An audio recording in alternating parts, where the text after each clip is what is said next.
Cable TV operators അസോസിയേഷന്റെ കാസർഗോഡ് ജില്ലാ സമ്മേളനം സമാപിച്ചു. കേബിൾ ടിവി രംഗത്തെ വിദേശ കുത്തകകളുടെ കടന്നുകയറ്റം ചെറുക്കണമെന്ന് സമ്മേളനം ആഹ്വാനം ചെയ്തു. പ്രതിനിധി സമ്മേളനം സംസ്ഥാന ജനറൽ സെക്രട്ടറി ബിനു ശിവദാസ് ഉദ്ഘാടനം ചെയ്തു.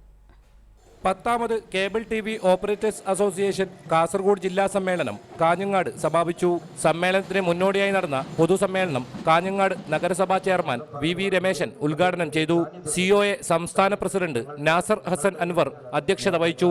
കേബിൾ ടിവി വിതരണ മേഖലയിലെ വിദേശ കടന്നുകയറ്റത്തെ ചെറുക്കാനായി സംഘടന കൂടുതൽ കരുത്തുറ്റതായ പോരാട്ടങ്ങൾ സംഘടിപ്പിക്കണമെന്നും നഗരസഭാ ചെയർമാൻ പറഞ്ഞു. നേടിയെടുത്ത അവകാശങ്ങൾ കവർന്നെടുക്കാൻ വരുമ്പോൾ അതിനെ ചെറുത്തു നിൽക്കാനെല്ലാമുള്ള ശക്തി നിങ്ങളുടെ സംഘടനക്ക് ഉണ്ടാകട്ടെ എന്നാണ് എനിക്ക് ആശംസിക്കാറുള്ളത്.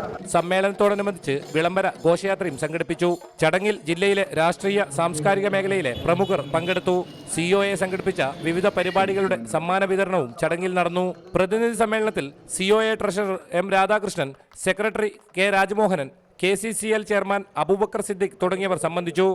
റിപ്പോർട്ടർ കാസർഗോഡ്.